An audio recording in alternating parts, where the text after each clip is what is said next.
Vamos a orar. Quiero recordar que estoy haciendo una serie acerca de la soberanía de Dios. Y como lo dije el primer domingo que empecé este tema, es muy importante que este tema lo entendamos por revelación y no por un entendimiento intelectual. ¿Ya?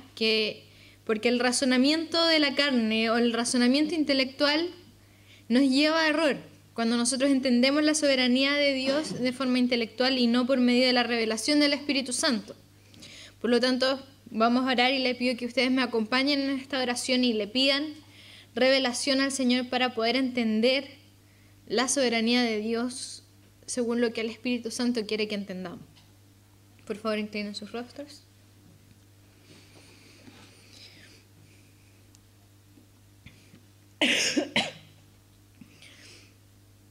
Señor, te doy gracias por este momento, te doy gracias por tu palabra, por lo que tú has estado hablando en este último tiempo.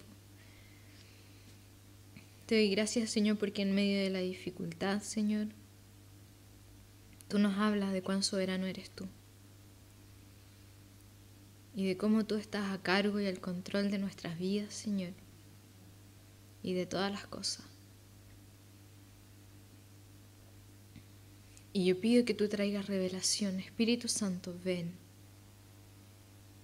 Primero que nada te pido que vengas sobre mí y que seas tú hablando. Que no sean mis palabras, que no sean mis razonamientos, Señor, sino que seas tú, Espíritu Santo, trayendo revelación sobre nuestros corazones. Y te pido también, Señor, que tú vengas y te derrames sobre cada uno que está acá, para que pueda comprender tu soberanía y podamos ser afectados por esta verdad, Señor. Ser transformados por esta verdad, Señor. Y toda oposición en el nombre de Jesucristo, todo lo que se opone a tu verdad, yo pido que tú la saques, Señor, ahora en el nombre de Jesús. Toda oposición que pueda haber en nuestras mentes, Señor, de enseñanzas antiguas, Señor, o de razonamientos que hemos tenido en nuestra carne, Señor, sácala en el nombre de Jesucristo. Todo espíritu que quiere oponerse a que conozcamos y entendamos esta verdad fundamental para nuestro cristianismo, sácalo, Señor, y dale libertad a nuestra mente, a nuestro corazón, para que podamos entender quién eres tú, Señor, y quiénes somos nosotros delante de ti. Todo esto, Señor, yo te lo pido y te doy gracias. En nombre de tu Hijo Jesús. Amén. Quiero invitarlos a abrir sus Biblias en Romanos 3. Romanos capítulo 3, desde el versículo 9 en adelante.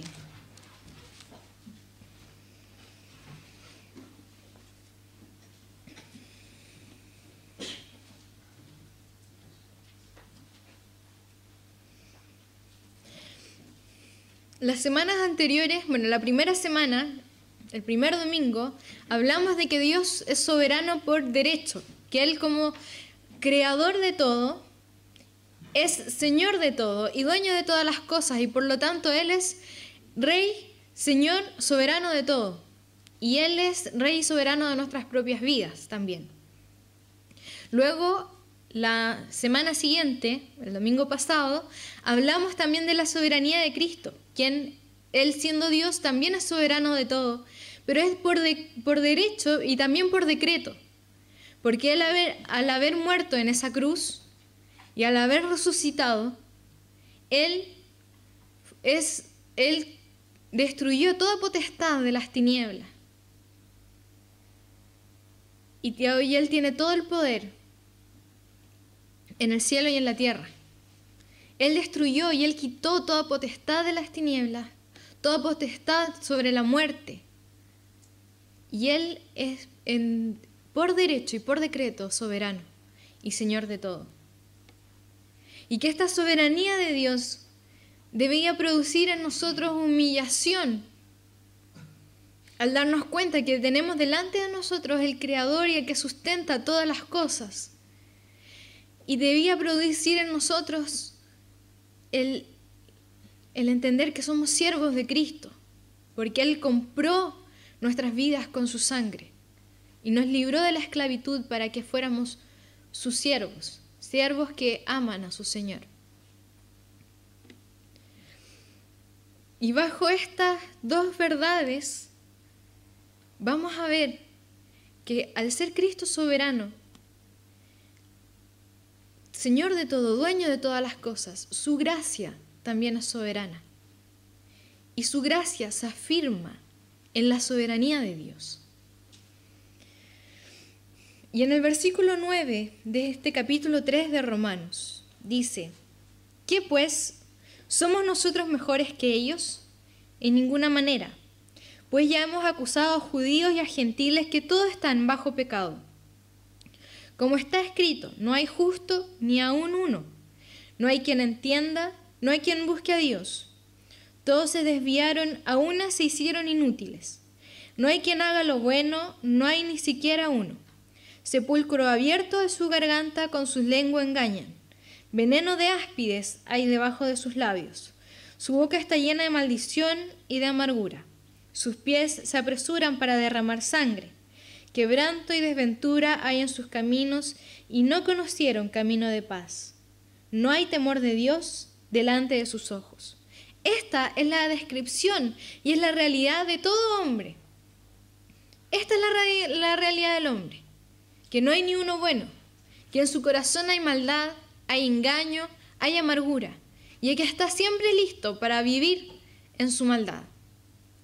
La realidad del hombre, según lo que habla aquí en Romanos 3, es esa rebelión que hemos estado hablando durante estos días, en que Dios es soberano y es Señor de todo, pero está frente a un mundo rebelde, a un mundo que se resiste a someterse a este rey y que está en guerra con este Señor. Y aquí vemos la descripción del corazón del hombre muy drástica, muy dura.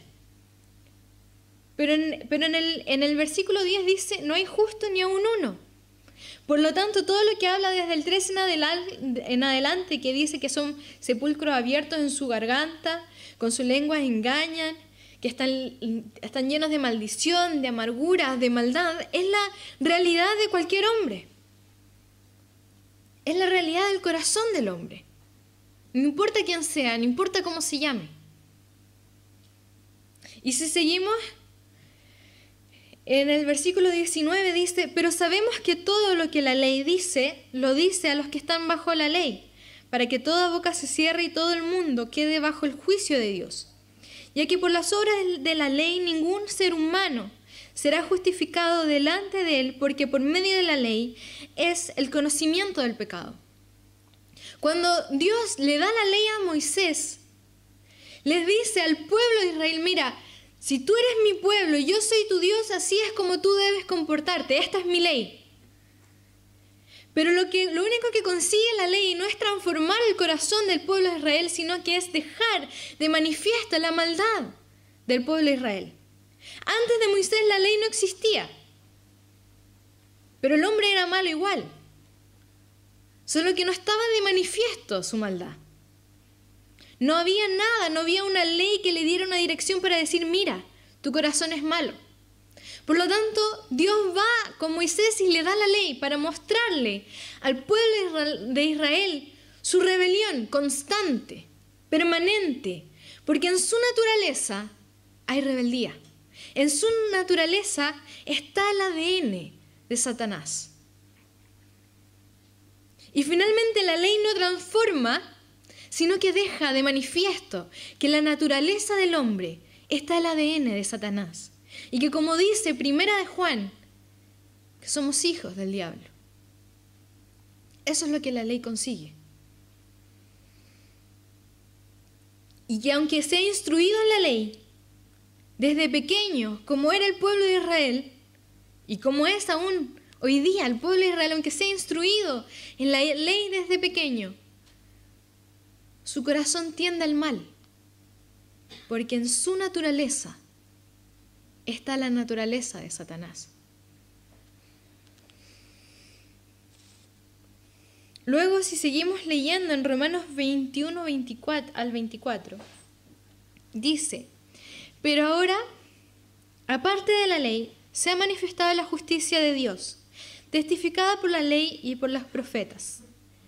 La justicia de Dios fue testificada por la ley y por los profetas, es decir, la ley, tanto la ley como los profetas hablaban de Cristo. La justicia de Dios por medio de la fe en Jesucristo, para todos los que creen en Él, porque no hay diferencia, por cuanto todos pecaron y están destituidos de la gloria de Dios, siendo justificados gratuitamente por su gracia mediante la redención que es en Cristo Jesús. Los que tenían ley estaban destituidos de la gloria de Dios por su pecado. Y los que no tenían ley también, porque sin ley o con ley, el ADN del enemigo estaba en ellos, está en ellos. Por lo tanto, Dios trae una nueva forma de justicia, que es por medio de Jesucristo. Es por medio de la fe en Cristo. Pero ¿cuál es esta justicia testificada en los profetas y en la ley que profetizaban y que declaraban quién iba a ser Cristo? Los profetas dicen: este es el pacto que haré con la casa de Israel. Después de aquellos días, dice el Señor, pondré mis leyes en la mente de ellos y sobre su corazón las escribiré. Y seré a ellos por Dios y ellos me serán a mí por pueblo. Esto es la ley, es la justicia de Dios testificada en los profetas. La justicia de Dios que se alcanza por medio de la fe en Cristo. Que aquellos que creen en Cristo, creen en su sacrificio, en su resurrección, van a ser transformados en su corazón y en su corazón serán escritas la ley de Dios para poder vivir en ella. También en los profetas dice que Él va a cambiar nuestro corazón de piedra y pondrá en nosotros un corazón de carne.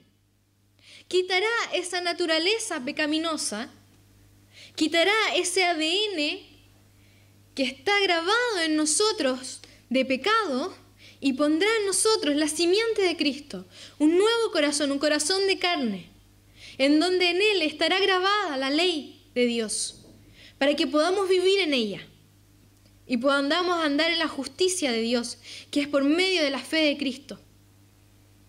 Esta es la justicia de que está hablando Romanos, la que fue testificada por la ley y por los profetas. Ahora, ¿por qué Dios decidió hacerlo de esta forma? Porque Dios es soberano. Y en su soberanía, Él decide no mandar a toda la humanidad al infierno, lo cual habría sido justo, porque no hay bueno ni un uno. Y podría haberse glorificado de esa forma, al mostrar su justicia, enviando a todo el universo al infierno. Pero en su soberanía no lo quiso hacer de esa forma. Él, en su soberanía, podría haber destruido el mundo y haber hecho otro de nuevo. Y haber creado algo diferente. Él es el que sustenta todas las cosas, y si Él quiere dejar de sustentarlo un día y destruirlo todo, está en todo su derecho y tiene todo el poder para hacerlo. Pero en su soberanía Él decide no hacerlo de esa forma, sino que en su soberanía Él idea un plan de redención. No de destrucción, sino que de redención. Y lo hace por medio de la fe en Cristo. Lo hace por medio del sacrificio de Jesucristo, que le da toda la potestad, le da toda la autoridad para darnos vida y para darnos esa transformación que solamente la vida de Cristo nos puede dar. La gracia es la manifestación de la soberanía de Dios. Si podemos ser salvos por gracia, es porque Dios es soberano y en su soberanía así lo quiso ser. Si vamos a Romanos 5, versículo 1 y 2, dice: justificados pues por la fe tenemos paz para con Dios por medio de nuestro Señor Jesucristo, quien también tenemos entrada por la fe a esta gracia en la cual estamos firmes y nos gloriamos en la esperanza de la gloria de Dios. Dios en su soberanía decidió establecer su paz con todo aquel que tuviera la fe en Cristo, todo aquel que creyera y recibiera el sacrificio de Jesucristo y se sometiera a su señorío, iba a tener la reconciliación con el Padre. Él fue quien ideó este plan. Él es el creador de nuestra redención y de nuestra salvación.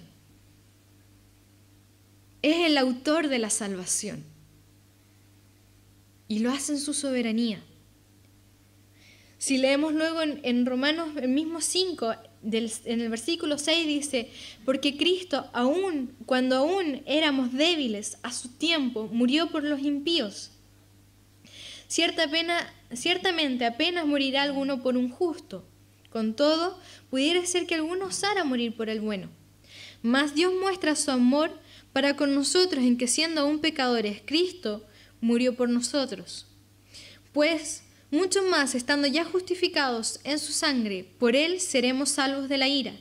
Porque si siendo enemigos fuimos reconciliados con Dios por la muerte de su Hijo, mucho más, estando reconciliados, seremos salvos por su vida. Y no solo esto, sino que también nos gloriamos en Dios por el Señor nuestro Jesucristo, por quien hemos recibido ahora la reconciliación. Dice que Cristo muere por nosotros cuando nosotros éramos enemigos. Cristo no muere en nosotros porque Él ve alguna bondad o ve algún mérito que nos hace merecedores de una salvación. Dice que Él muere por el impío, por el enemigo de Él. Y que si Él da salvación, no es porque alguno de nosotros merezca algo, sino porque Él, en su soberanía, decide salvarnos. No hay mérito en el hombre, no hay jactancia en el hombre que pueda tener para recibir la salvación de Cristo.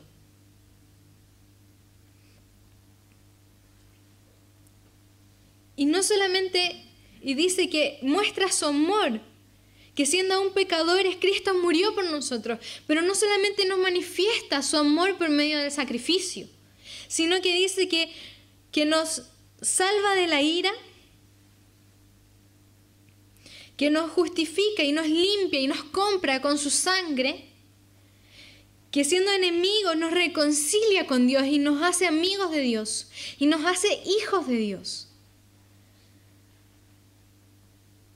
Y si estando en esa reconciliación nos salva y nos da vida y nos perdona de nuestros pecados. La gracia es sin mérito. La gracia es simplemente la soberanía de Dios en acción. Es simplemente el deseo de mostrar misericordia de Dios, habiendo podido no mostrarla y solo mostrar su justicia, y habría sido glorificado. Pero es simplemente el deseo de mostrar la misericordia sobre este pueblo que es rebelde. Si vamos a Efesios 2. Efesios 2.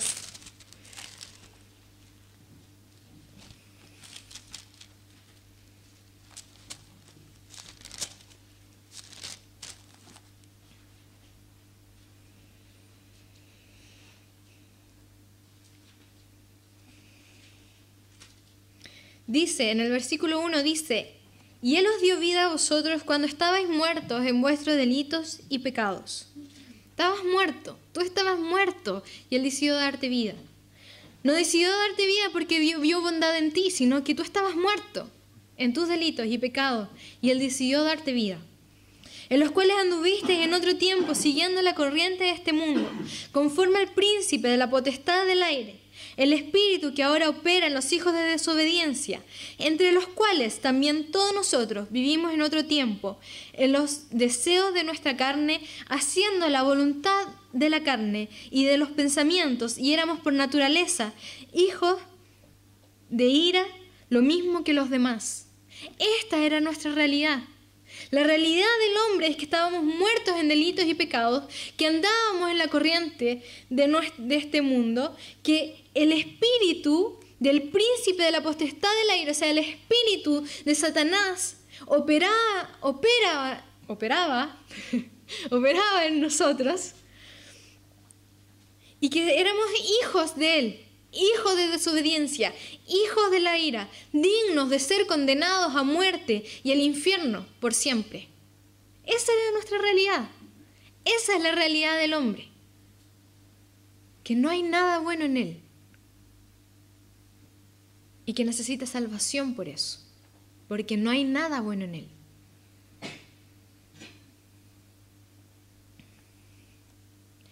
Y Dios, por su gracia, en el versículo dice, pero Dios, que es rico en misericordia, por su gran amor que nos amó, aun estando nosotros muertos en pecado, nos dio vida juntamente con Cristo. Por gracia sois salvos. Y juntamente con Él nos resucitó y asimismo nos hizo sentar en los lugares celestiales con Cristo Jesús, para mostrar en los siglos venideros las abundantes riquezas de su gracia en su bondad, para con nosotros en Cristo Jesús, porque por gracia sois salvos, por medio de la fe, y esto no de vosotros, pues don de Dios, no por obras para que nadie se gloríe, porque somos hechura suya, creados en Cristo Jesús, para buenas obras, las cuales Dios preparó de antemano, para que anduviésemos en ellas. A pesar de nuestra realidad, explicada en los primeros 3 versículos, Dios muestra misericordia. Y nos da vida, nos ama, muestra su misericordia y nos da vida junto con Cristo. ¿Y qué significa tener una vida junto con Cristo? Es una vida libre de pecado, en santidad, como la que Cristo tuvo. Una vida sometida a este Rey en cual hemos estado revelados durante tanto tiempo.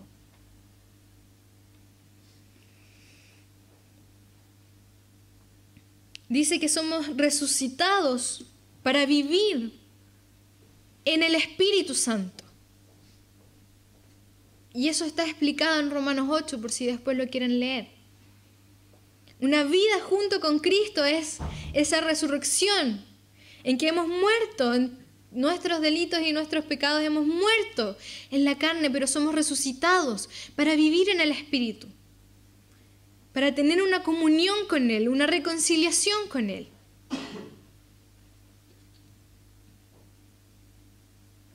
Y somos sentados en los lugares celestiales, en victoria. En la victoria de Cristo, en la autoridad de Cristo, no por mérito alguno, sino que porque Cristo murió por mí y pagó con su sangre para que yo me pudiera sentar junto con Él. Todo esto es por gracia. Puso al enemigo que estaba sobre nosotros, siendo el Señor de nuestras vidas, lo pone bajo nuestros pies. Y hoy día nosotros tenemos la autoridad para mandarle a que se vaya y deje de obrar en nuestras vidas. Porque estamos sentados en los lugares celestiales, donde Él no puede entrar, donde Él no tiene autoridad y no tiene poder. Y eso es por gracia. Es la gracia de Dios, sin mérito. No hay nada que podamos hacer para alcanzar esta gracia por mérito. Nada. Y yo les voy a mostrar de que no hay nada que hacer. Y quiero invitarlos a ver Hechos 10.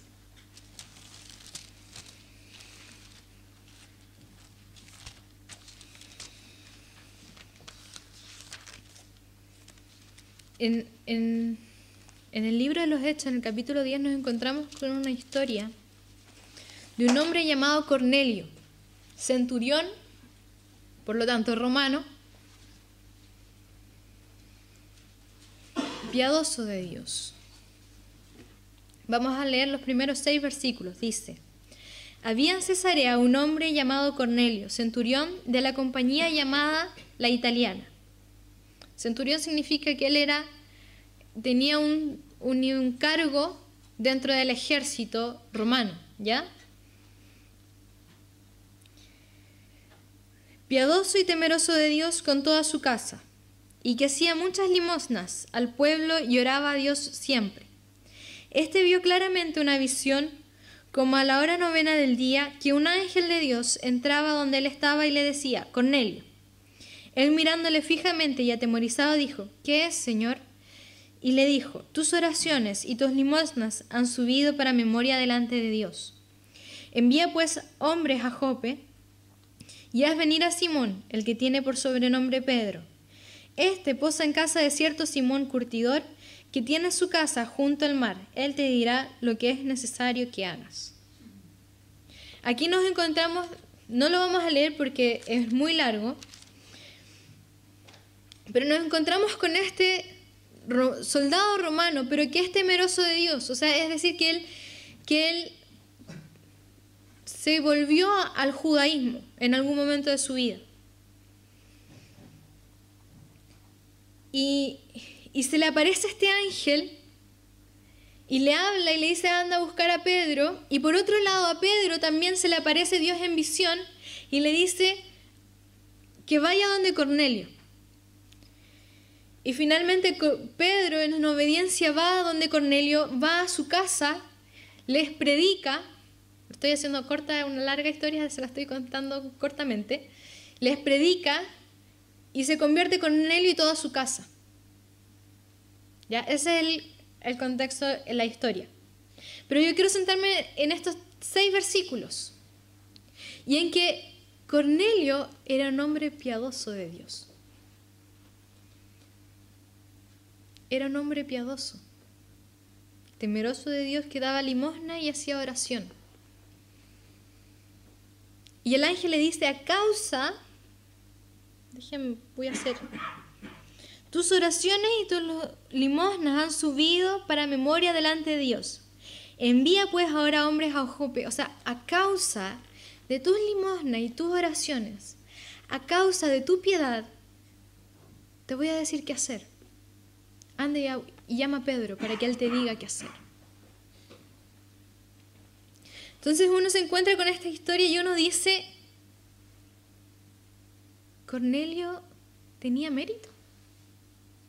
Era un hombre piadoso de Dios, temeroso de Dios. No creo que sea mentira.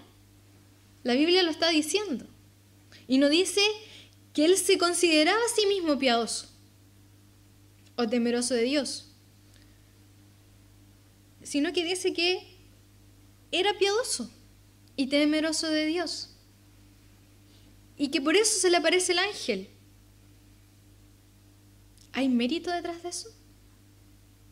Como diría Pablo, el apóstol Pablo, de ninguna manera.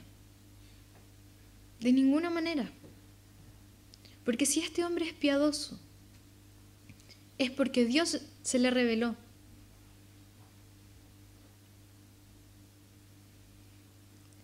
Ya sea que se le haya revelado y haya sido revelación por medio de haber sido instruido en la ley desde pequeño, porque aquí no dice cómo llega a la ley, ¿cierto?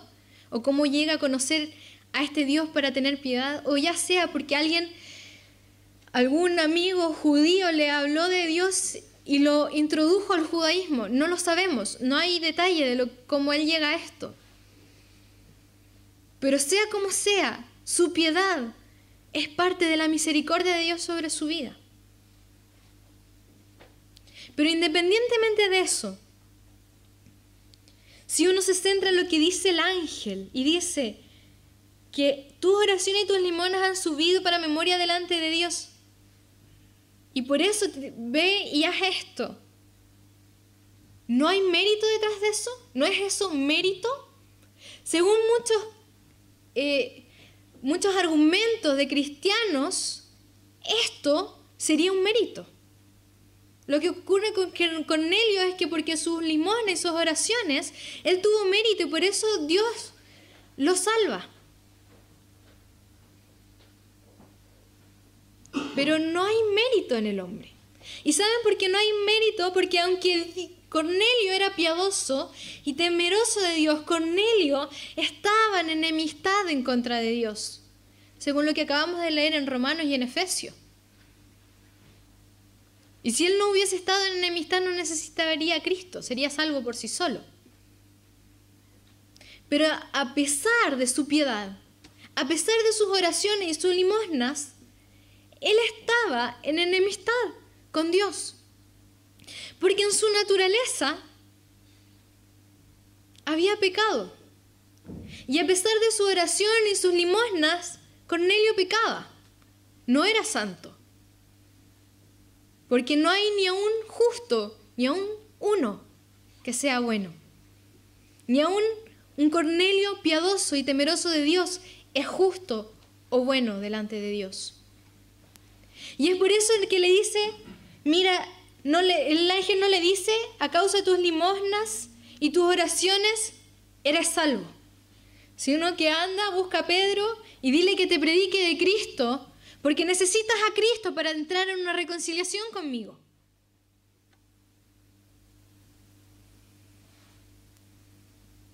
Necesitas a Cristo para que tu naturaleza pecaminosa deje de ser, deje de existir en ti. Necesitas la salvación de Cristo. Cornelio, piadoso y temeroso de Dios, necesitas la salvación de Cristo. Necesitas la sangre de Cristo sobre ti. Y si Cornelio no hubiese escuchado a Pedro y no se convierte y no tiene fe en Cristo, se va al infierno, siendo piadoso y temeroso de Dios.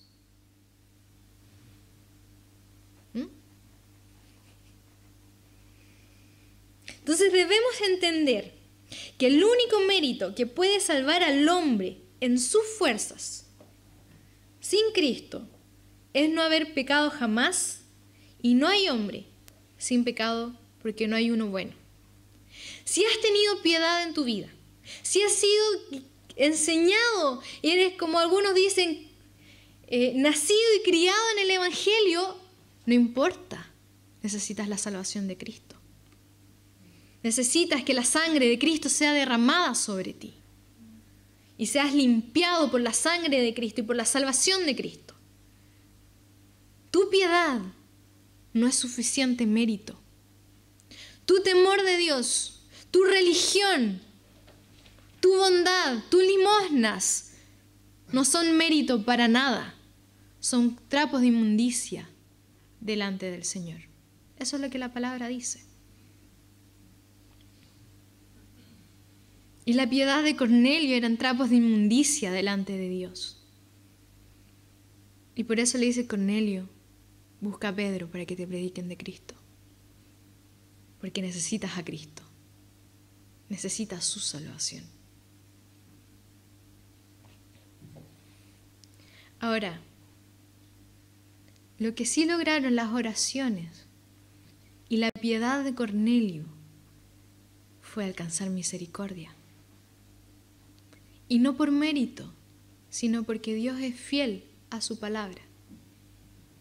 Y la palabra de Dios dice que todo aquel que confía en el Señor, aquel que busca, aquel que le teme, aquel que espera, todo aquel que lo invoca, alcanzará misericordia.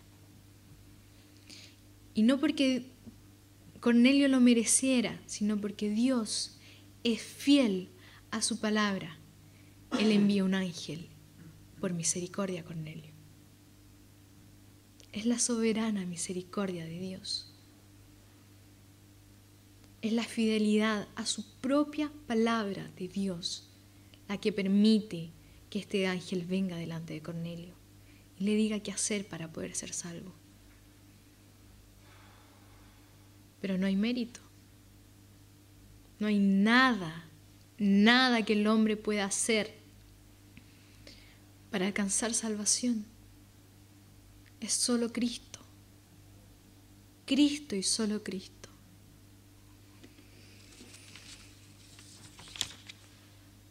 Ahora, el problema con esta verdad, en realidad no con esta verdad, el problema que el hombre tiene cuando empieza a razonar en la carne, la soberanía de Dios, empieza a razonar en la carne que la gracia de Dios es soberana, son dos. Una, que como Dios nos salva en su soberanía y somos escogidos, como su palabra dice que muchos son los llamados pero pocos los escogidos, cuando yo eso lo entiendo en el razonamiento humano, lo entiendo en mi carne, produce soberbia. Y es así como andan muchos supuestamente cristianos ensoberbecidos porque creen ser elegidos y creen ser especiales porque han sido elegidos en la soberanía de Dios. Eso es carne. Eso es razonar la soberanía de Dios en la carne. Porque lo que debería producir la soberanía de Dios es entender que no soy nada y que no hay jactancia en mí. No hay nada de lo que yo me pueda jactar, ni siquiera que Dios me eligió y soy especial. No hay nada de lo que yo me pueda jactar. Lo único que puedo hacer ante la soberanía de Dios es humillarme delante de Él. Pero muchos cristianos que tratan de entender la soberanía de Dios con su razonamiento carnal, se ensoberbecen y se sienten especiales y miran en menos. Y ni siquiera se dan el trabajo de predicar la palabra de Dios porque yo soy especial y elegido y Él no. Y no quiero que sea elegido para que no sea especial. Entonces, ¿para qué voy a perder el tiempo? Total, si es un escogido, Dios le va a hablar de alguna forma. Quizás muchos de ustedes les cuesta predicar el Evangelio porque entienden el Evangelio de esta forma. Porque ¿por qué no hay fruto? Y quizás es esto. Quizás el no entender que si Dios tuvo misericordia de mí y yo no tengo ningún mérito y me ha salvado, puede salvar al que está al lado mío perdiéndose. Y produce, la soberanía de Dios produce desesperación porque muchos puedan alcanzar misericordia. Pero la soberanía entendida en la carne produce soberbia porque nos sentimos especiales. Y es por eso que tenemos que tener revelación de Dios. De que su gracia es soberana y que yo no tengo mérito, que no soy nada especial, es simplemente gracia de Dios, quien me salva. Y que esa gracia que me alcanzó a mí, si me pudo alcanzar a mí, puede alcanzar al que está a mi lado perdiéndose.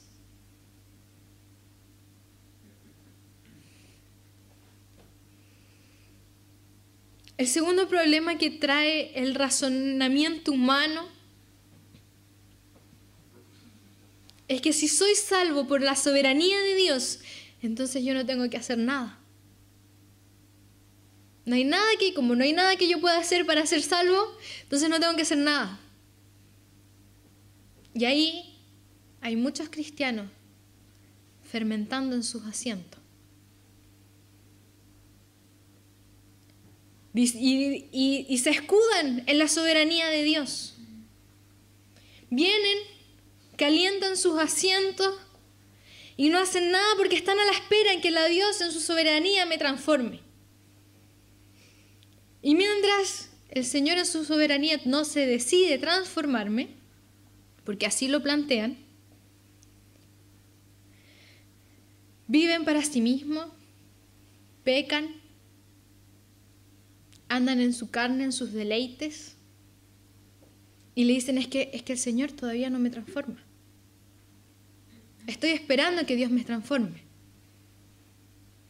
Pero aquel que se escuda y que usa la soberanía de Dios para cubrir su pecado, para justificar el vivir para sí mismo, miente. Porque no quiere ser transformado. Aquel que dice que estoy a la espera en la transformación, pero no hace nada, miente. Porque ama su pecado y lo abraza y no lo quiere soltar. Es como este rey que nos llama a rendirnos, a dejar nuestra enemistad, a dejar nuestra guerra en contra de él y a someternos a él. Y vienen, pero guardan sus armas. En la espalda, en el pie, esconden las armas. No las entregan, no las rinden, sino que las esconden. Y vienen a la iglesia y hacen creer y se engañan a sí mismos haciendo creer que se han sometido a Dios. Pero no quieren soltar el pecado. Y el problema con esos cristianos es que tarde o temprano se vuelven en contra del reino de Dios. Ni siquiera en contra de la iglesia o solo de la iglesia. Se vuelven en contra del reino de Dios porque tienen sus armas sostenidas, que no las han bajado, que no las han rendido. Entonces aquellos que justifican su pecado con la soberanía de Dios es un mentiroso que no quiere soltar su pecado porque lo ama demasiado.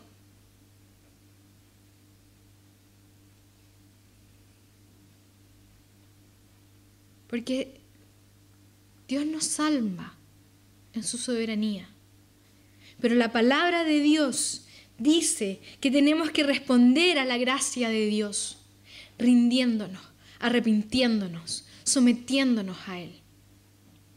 Y le voy a mostrar en una manera muy gráfica que esto es así. Vamos a ir a Éxodo 11.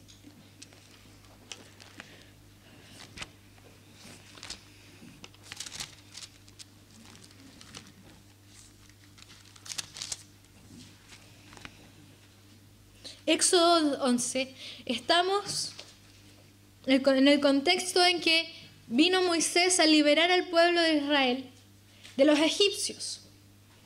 Y ya han pasado las 9 plagas y queda una 10ª plaga, que es la muerte del primogénito.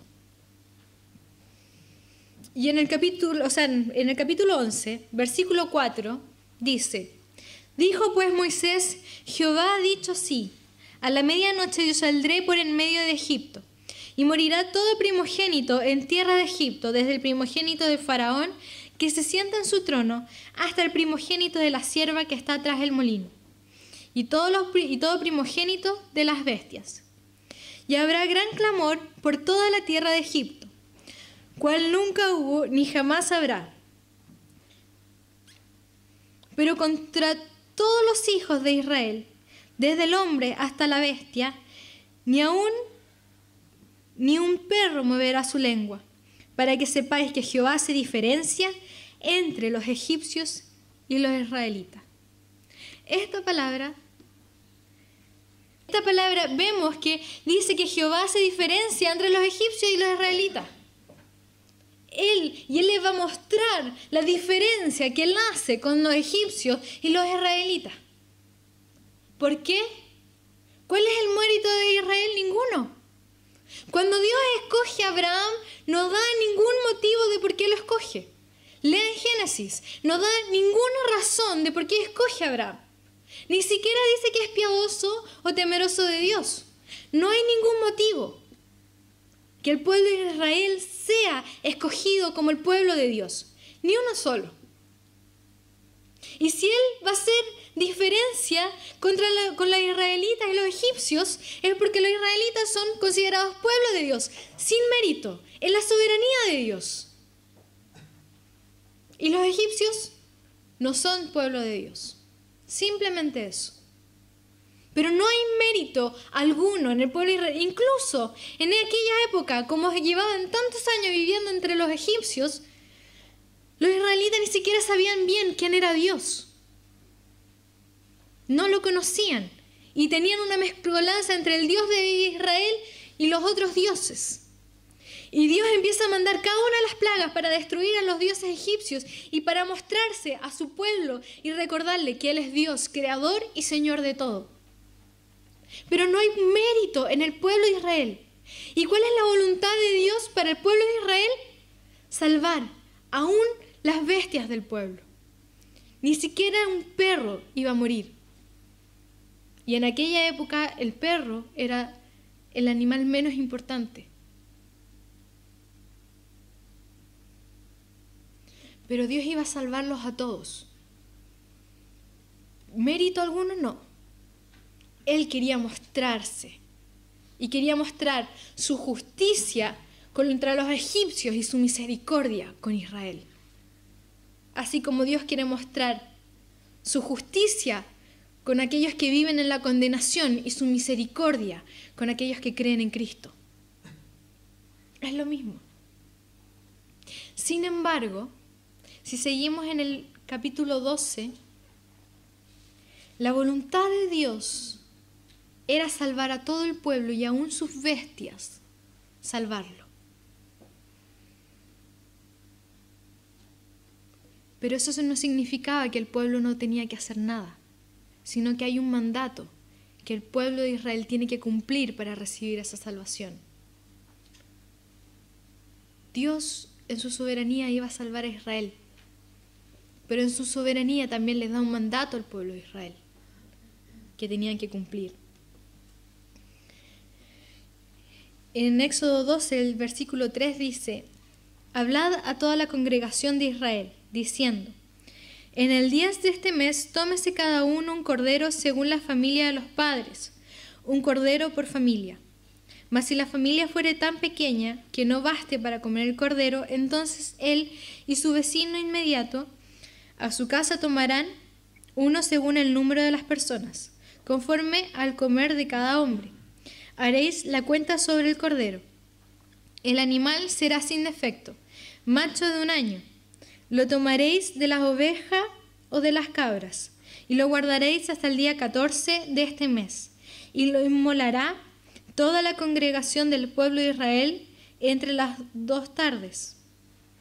Y tomarán de la sangre y la pondrán en los 2 postes y en el dintel de las casas de lo que han de comer. Y aquella noche comerán la carne asada al fuego y panes sin levadura, con hierbas amargas lo comerán. Ninguna cosa comeréis de él cruda, ni cocida en agua, sino asada al fuego, su cabeza con sus pies y sus entrañas. Ninguna cosa dejaréis que de él hasta la mañana, y lo que quedare hasta la mañana lo quemaréis en el fuego. Y comeréis así, ceñidos vuestros lomos, vuestro calzado en vuestros pies y vuestro bordón en vuestra mano. Y lo comeréis apresuradamente, es la Pascua de Jehová. Pues yo pasaré aquella noche por la tierra de Egipto y heriré a todo primogénito en la tierra de Egipto, así de los hombres como de las bestias, y ejecutaré mis juicios en todos los dioses de Egipto. Yo Jehová, y la sangre os será por señal en las casas donde vosotros estéis, y veré la sangre y pasaré de vosotros, y no habrá en vosotros plaga de mortandad en cuanto hiera la tierra de Egipto». Hasta ahí. Entonces aquí vemos que la voluntad de Dios era salvar al pueblo de Israel, pero había un mandato sobre Israel que ellos tenían que cumplir para recibir esa salvación. Este es una imagen perfecta de la libertad de Cristo, de la obra de Cristo en nuestras vidas. Es la imagen perfecta tanto en lo que Cristo hace como en lo que nosotros debemos hacer. Y que no se trata del mérito. No se trata de que si yo hago algo entonces estoy accediendo a mi mérito, sino que yo debo obedecer a la palabra de Dios. Entonces Dios dice: yo voy a salvar a todo Israel, ni aun las bestias de los israelitas morirán. Pero al pueblo de Israel le dice: ustedes, para tener esa salvación, tendrán que hacer esto. Y si el pueblo de Israel no hubiese obedecido, habrían muerto. Porque eso es lo que Dios les dice. Que esto será por señal para no entrar a sus casas con muerte.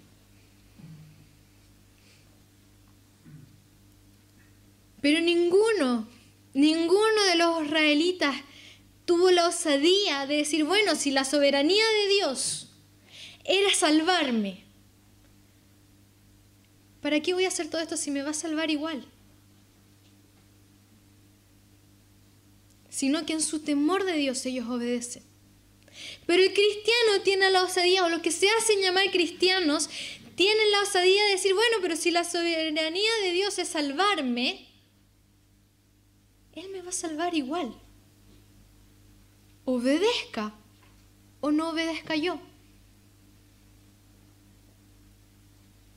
Si los israelitas hubiesen pensado como pensamos nosotros, habrían muerto.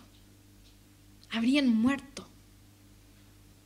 Y muchos de nosotros estamos caminando en valle de muerte y vamos derechito al infierno porque tenemos este razonamiento humano acerca de la soberanía de Dios.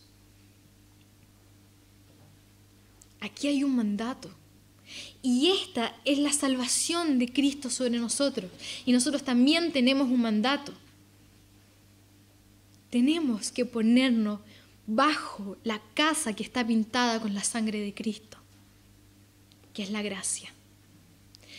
¿Cómo nos metemos a esa casa? Es por medio del arrepentimiento. Es por medio del rendirnos, de dejarnos lavar por la sangre de Cristo. Eso era pintar la casa con los dinteles de las casas, con la sangre del Cordero. Lo mismo es para nosotros. Es pintarnos, es lavarnos con la sangre de Cristo, es arrepentirnos y dejarnos lavar por Cristo. Y es meternos a ese refugio que nos va a librar de la muerte y de la condenación. Tenemos que ponernos bajo la sangre de Cristo, por medio del arrepentimiento, por medio del rendirnos, por medio del aborrecer nuestro pecado. Tenemos que comer los pan sin levadura. Tenemos que escudriñar la Escritura, alimentarnos de ella, sin levadura, sin contaminación. Comernos la palabra, alimentarnos de la palabra de Dios, sin suavizarla, sin diluirla con agua.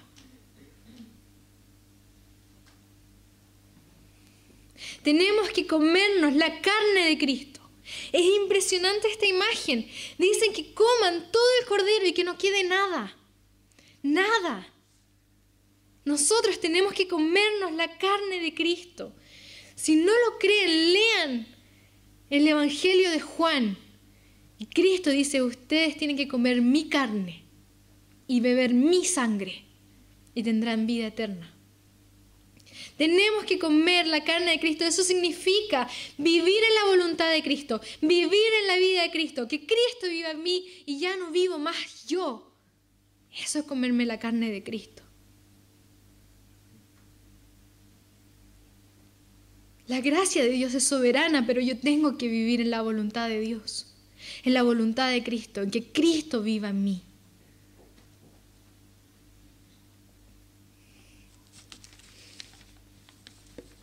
Y tenemos que ceñir nuestros lomos. Como dice acá, decía, cómanse el cordero con sus lomos ceñidos. Sus lomos ceñidos era estar listo para salir a la batalla.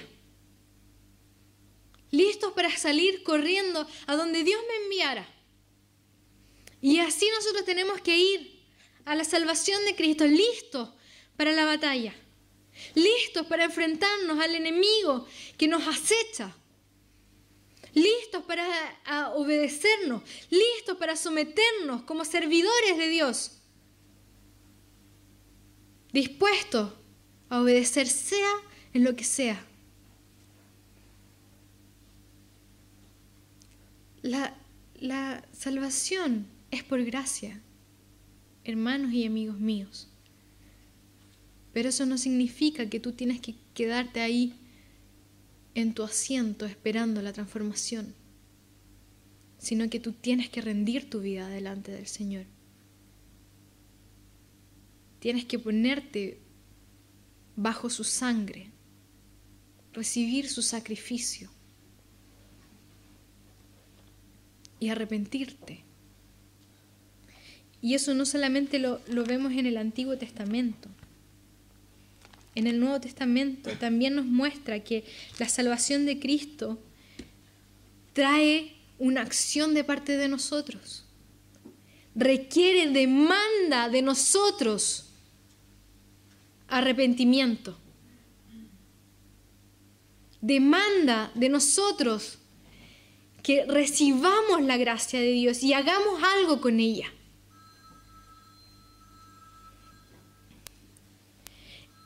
Dice la Biblia, arrepentidos porque el reino de los cielos se ha acercado. Dice, al ver que muchos de los fariseos y los saduceos venían a su bautismo, el bautismo de Juan les decía, generación de víboras, ¿quién nos enseñó a huir de la ira venidera? Haced pues frutos dignos de arrepentimiento. El reino se ha acercado, la salvación está a la mano, arrepiéntete. Mateos 3. Eso estaba en Mateos 3.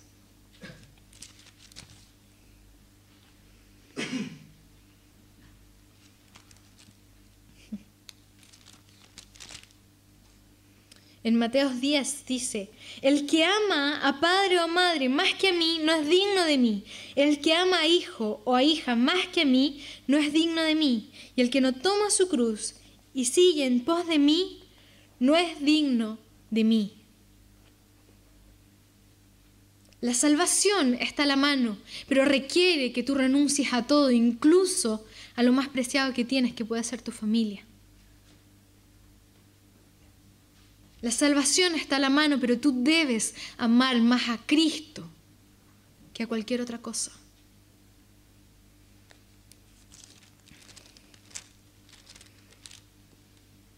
En Mateos 13 dice, además, el reino de los cielos es semejante a un tesoro escondido en un campo, el cual un hombre halla y lo esconde de nuevo, y gozoso por ello va y vende todo lo que tiene y compra aquel cambio. También el reino de los cielos es semejante a un mercader que busca buenas perlas, que habiendo hallado una perla preciosa, fue y vendió todo lo que tenía y la compró. La salvación es por gracia, pero demanda de ti que dejes todo por Él. Que dejes todo por el reino de Dios. Que dejes todo para alcanzar esa salvación. Y si lo dejas todo, no es que la estás alcanzando por mérito, pero la salvación de Cristo demanda que renuncies a todo. En su soberanía, Dios te demanda y tú debes someterte a Él porque Él es soberano.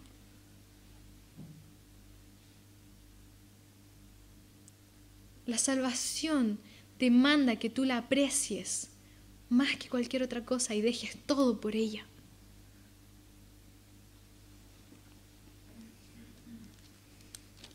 Mateo 16 dice,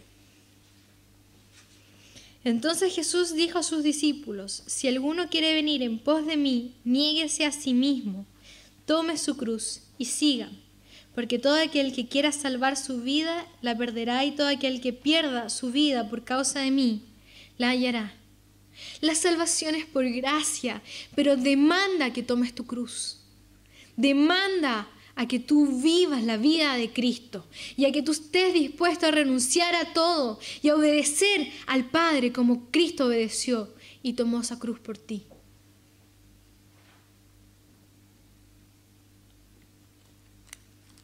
Finalmente, en el Evangelio de Juan, dice,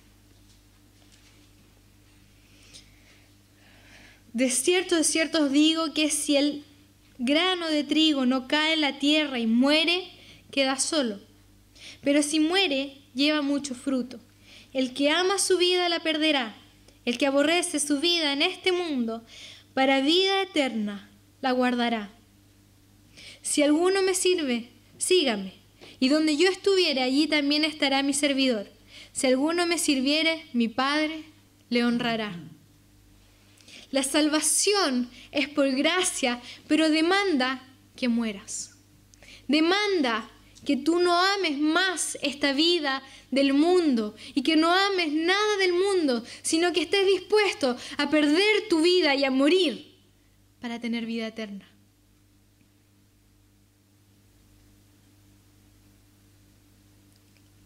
la salvación es por gracia. Y no hay mérito en ninguno de nosotros que nos lleve a alcanzar la salvación. Pero la salvación está sometida a la soberanía de Dios. Y solo si tú te sometes a la soberanía de Dios y obedeces, como obedeció el pueblo de Israel, serás salvo.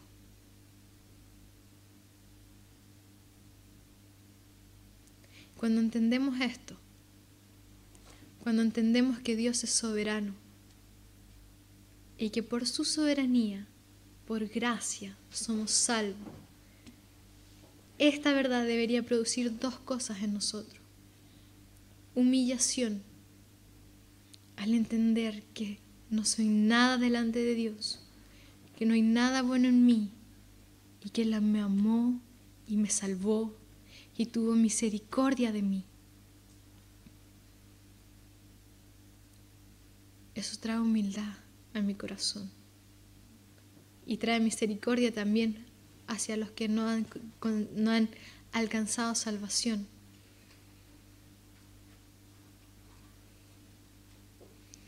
Y la soberanía de Dios debería producir vidas rendidas delante de Dios, vidas sometidas, porque comprendemos que solo Él y solo Cristo es el Señor. Así que comencemos, como dijo el GPS, y rindamos nuestras vidas delante de Dios. Entendamos que Él y solo Él es Rey y es Señor. Entendamos que Dios es soberano. Y si después de estas 3 prédicas todavía no entendemos la soberanía de Dios, pidan revelación. Pónganse de pie.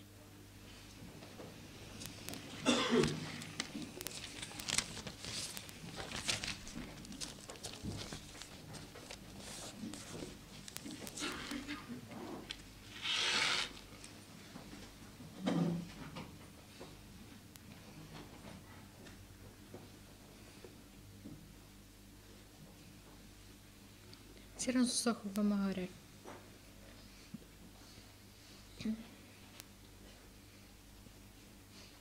Señor, te doy gracias por tu palabra, por tu bondad, tu amor. Te doy gracias, Señor, porque tú eres soberano. Y en tu soberanía tú decidiste salvarnos por gracia, por infinita misericordia. Y Señor, que quita toda jactancia, toda soberbia que pueda haber en nuestro corazón por habernos creído dignos de la salvación, por habernos creído especiales porque somos escogidos por ti. Señor, no hay mérito, no hay nada bueno en nosotros. Tú no viste nada, solamente viste la miseria de la cual en tu misericordia quisiste sacarnos, Señor. Gracias por eso, Señor. Gracias por esa misericordia. Gracias por tu gracia inmerecida. Y Señor, ahora queremos someternos a ti, a tu sangre, Señor. Límpianos, purifícanos. Nos arrepentimos, Señor, de nuestro pecado. Perdónanos, Señor, porque amamos más el pecado que a ti. Porque amamos más nuestras familias, el dinero, los estudios, el trabajo. Y cualquier otra cosa lo amamos más que a ti, Señor. Perdónanos porque tú, siendo soberano y Señor de todo, en vez de ponerte en primer lugar, que es el único lugar que tú mereces, te ponemos en el último, Señor. Y nos acordamos de ti solamente cuando necesitamos algo. Perdónanos, Señor. Perdona nuestra soberbia. Perdona nuestra pasividad también, Señor. Perdónanos porque escudamos nuestro pecado con tu soberanía. Y no queremos más, Señor. Queremos rendirnos. Rendirnos delante de ti, Señor. Quita todas estas armas. Quita nuestro pecado. Límpianos de nuestro pecado, Señor.